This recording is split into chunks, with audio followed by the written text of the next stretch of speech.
Namasté, bienvenue sur Mammon Spirit. Dans cette vidéo, je voudrais parler de l'allaitement et de la grossesse. Comment combiner les deux et est-ce possible? La réponse est ça dépend des femmes. Bien sûr, il y en a qui arrivent à allaiter durant toute leur grossesse, puis à faire du co-allaitement avec plusieurs enfants. C'est magnifique, c'est merveilleux. Personnellement, je trouve ça admirable et moi, c'est ce que j'envisageais. Mais ça s'est passé différemment.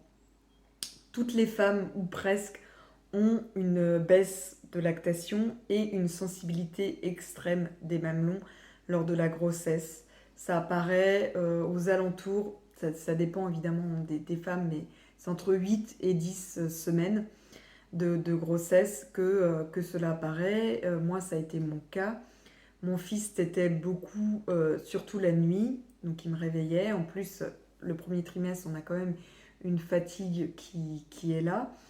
Du coup, ce qui fait que j'ai commencé à espacer au début juste la nuit, à faire pas de tétée. La première chose que j'ai faite, c'est pas de tétée entre minuit et 6 heures, ce qui était déjà énorme pour lui. Il pouvait téter plusieurs fois. Progressivement, j'ai tout. Après, ça a été de minuit à 8 heures, de 22 heures à 8 heures, voilà. Et après, ça a été le sevrage donc de toute la nuit. Juste la tétée d'endormissement et puis la journée quand il voulait.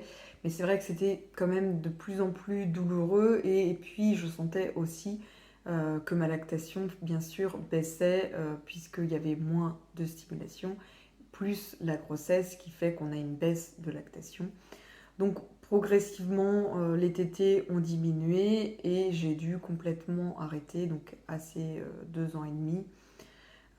Donc j'étais dans mon 5e mois de grossesse. Donc j'ai eu un petit pincement au cœur. J'aurais espéré continuer plus, mais en tout cas pour mon cas, ce n'était pas compatible.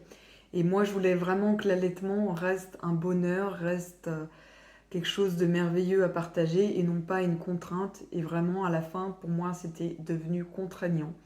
Mais je voulais faire un sevrage en douceur. C'est pour ça que ça a pris 2 mois et demi, 3 mois pour que le sevrage soit total. J'ai remplacé mon lait, pas par du lait de vache, parce que pour moi, le lait de vache n'est pas adapté aux humains, encore moins aux enfants, c'est pour les veaux. Donc j'ai préféré prendre un lait qui, pour moi, est assez proche du goût du lait maternel. C'est un mélange de riz de veau, pardon, le lapsus, de riz et d'amandes bio, hein, parce que je préfère les produits bio. Mon fils aime bien, moi aussi, j'en bois de temps en temps. C'est un lait qui est assez sucré, mais voilà, qui reste bon pour la santé, qui n'équivaudra jamais au lait maternel, ça c'est sûr.